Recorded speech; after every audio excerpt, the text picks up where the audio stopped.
लो। धन्यवाद धन्यवाद धन्यवाद देते आप सभी को प्रभु यीशु मसीह के मधुर नाम में जय मसीह की। हालेलुया। आज परमेश्वर ने खोल के प्रकाश के लिए जो वचन दिया है, हालेलुया, उसके लिए हम निकालेंगे निर्गमन उसका 34वां अध्याय, निर्गमन 34 और उसका 7वां पद। यहाँ पर परमेश्वर का वचन बहुत सुंदर तरीके से बहुत सी गहरी बातों को हमसे कह रहा है कि हजारों पीढ़ियों तक निरंतर करुणा करने वाला, एक पीढ़ी नहीं, दो पीढ़ी नहीं, आपके 1 साल नहीं, 2 साल नहीं, घंटे भर नहीं, लेकिन हजारों पीढ़ियों तक क्या करेगा? करुणा करने वाला हमारा परमेश्वर है। वो कह रहा है कि हजारों पीढ़ियों तक निरंतर करुणा करने वाला, अधर्म और अपराध और पाप को क्षमा करने वाला है। आपके अधर्म को भी क्षमा करेगा, जो धर्म के काम के विरोध में आपने किया है, और आपके अपराध जो आपने किए हैं, चाहे किसी भी रूप में क्यों ना हो, और उसके बाद आपके पाप, चाहे वो आपने कहीं पर भी किया, वो सब कुछ को हमारा यीशु क्षमा करने वाला है।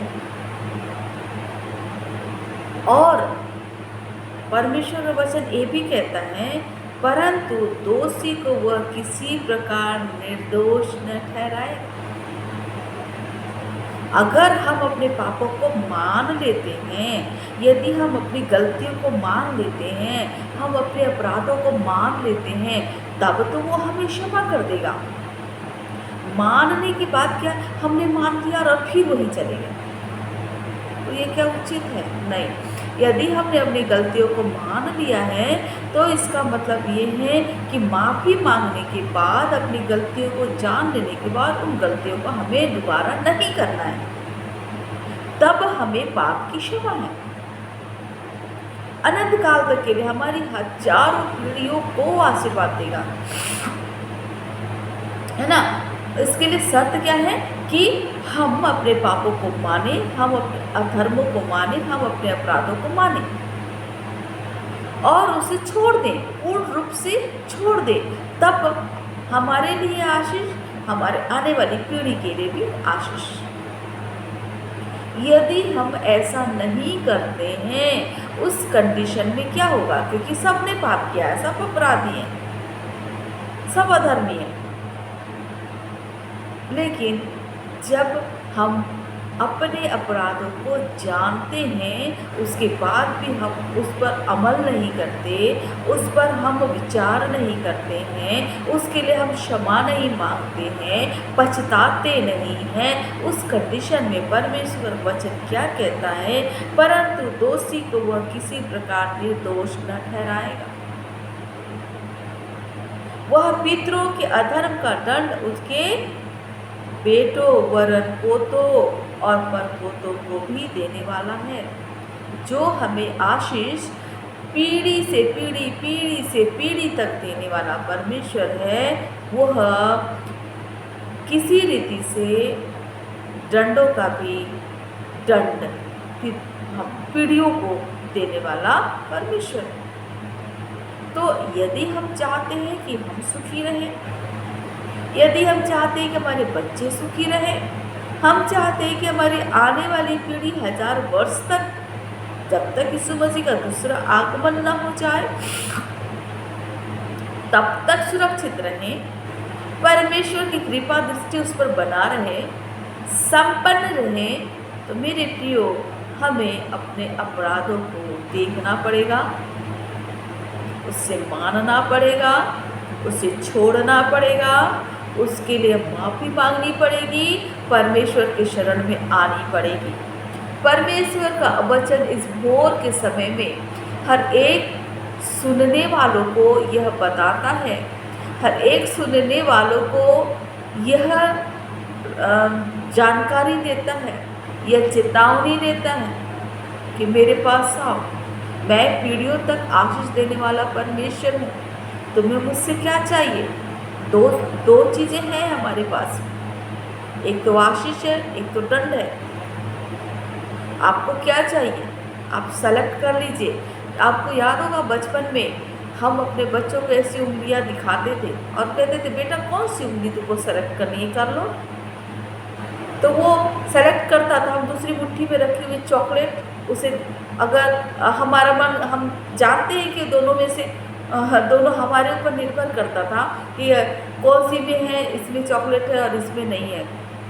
देखो तुम कौन सा सेलेक्ट करती हो, एक को अगर करोगी तो मुट्ठी अपने आप खुल जाएगी। इस प्रकार के हम गेम खेला करते थे अपने बच्चों के साथ। तो मेरे प्रियो, यहाँ परमेश्वर गेम नहीं खेल रहा है, यहाँ पर साफ साफ परमेश्वर का वचन कह रहा है आप सेलेक्ट कर लो, सेलेक्ट कर दो। और परमेश्वर ने साफ साफ बताया एक में माफी है और एक में दंड है, एक में माफी है और एक में दंड है। और काहे में दंड है और काहे में माफी है, इस बात को परमेश्वर ने बहुत स्पष्ट रूप से हमें बता दिया है। इस भोर के समय में परमेश्वर का वचन कहता है कि हम अपने अपराधों को मान लें, हम अपनी गलतियों को मान लें, हम अपने अधर्मों को मान लें, हम अपने पापों को मान लें और उसके लिए क्षमा मांग लें। तब परमेश्वर हमारे आने वाली पीढ़ी को भी आशीष देगा। अगर हम अपने आने वाली पीढ़ी के लिए आशीष चाहते हैं मेरे प्रियो, तो अभी अपने घुटनों पर आकर हम प्रार्थना करेंगे। अभी हम अपने सरों को अपने परमेश्वर के समीप में बड़ी दीनता के साथ में झुकाएंगे। अभी हम अपने पाप अपराधों को मान लेंगे। अभी हम अपने परमेश्वर से निवेदन करेंगे कि प्रभु इस भोर के समय में आप हमारे पाप अपराधों को क्षमा कर दीजिए मेरे परमेश्वर, क्योंकि आप हमारे पाप अपराधों को क्षमा करने में सामर्थ्य है प्रभु जी। और कोई नहीं है प्रभु जो हमारे पापों को धो दे, और कोई नहीं है प्रभु जो हमें हिम के समान श्वेत कर दे, और कोई नहीं है प्रभु जी जो हमारी पीढ़ियों को आशीष दे।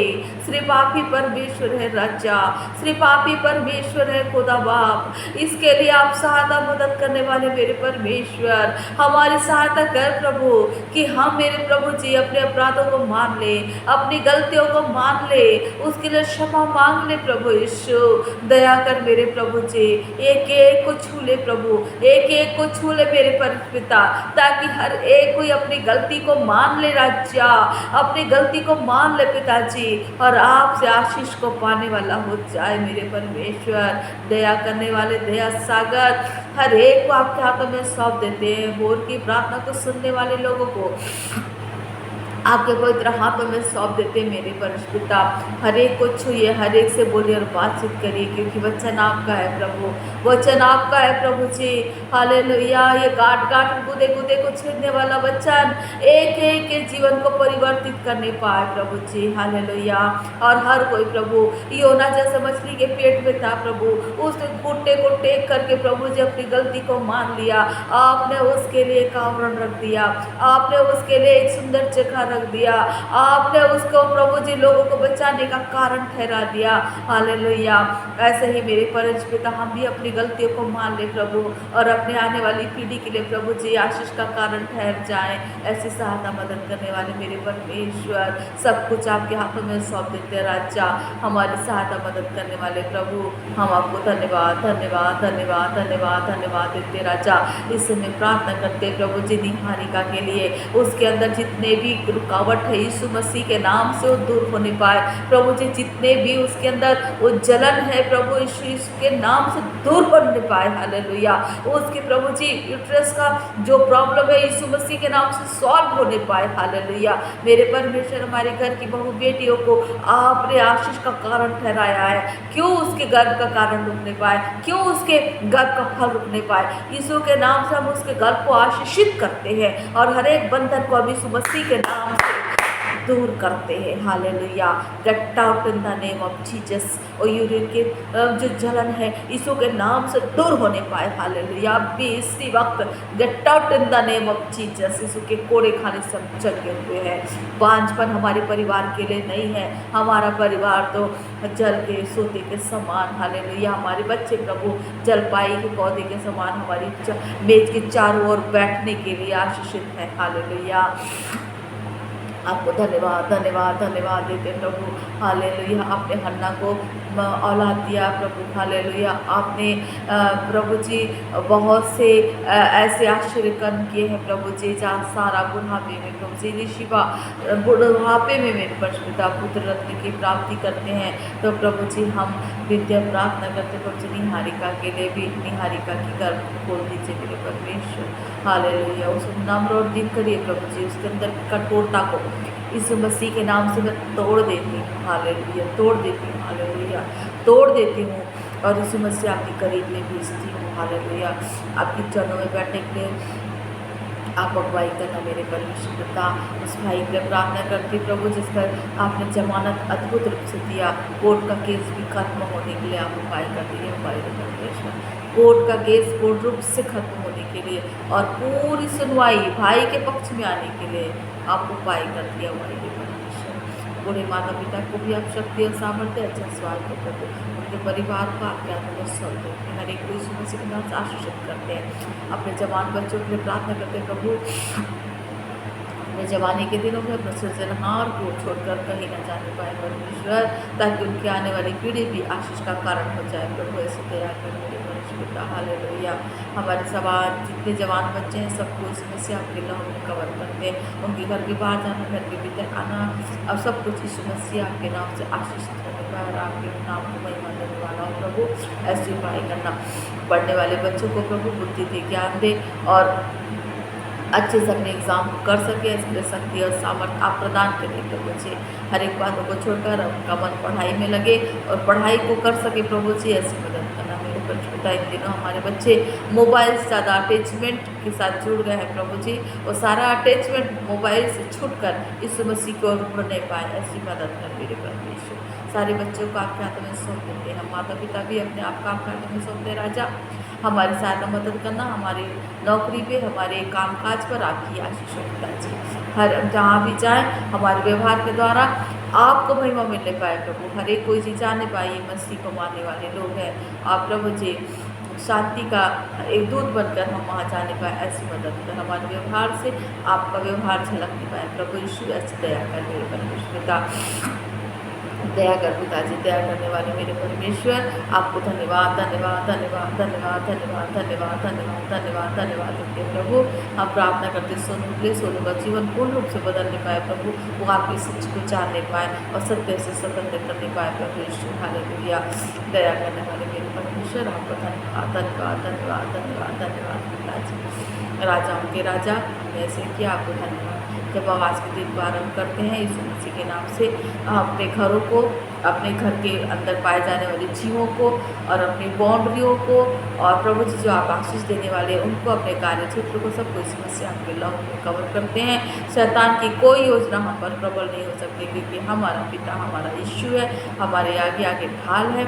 अब वो अपने दूतों का पानी में तय कर देता है कि जहाँ कहीं भी जाए मेरा हमारी रक्षा रखवाली करे, हालेलुया। और हमारे घरों की भी रक्षा रखवाली वही करते हैं, इसलिए हम बिल्कुल निश्चिंत होकर अपने घरों से बाहर जाकर अपने काम काज को करके अपने घरों में शाम को वापस आते हैं। हम आपको धन्यवाद देते हैं, सब कुछ आपके हाथों में सौंप देते हैं, विनती प्रार्थना प्रभु कृष्ण नाम से मांग लेते हैं, आमीन आमीन आमीन। आप सभी को प्रभु यीशु मसीह बहुत आयत की आशीष प्रदान करें। Thank you Jesus.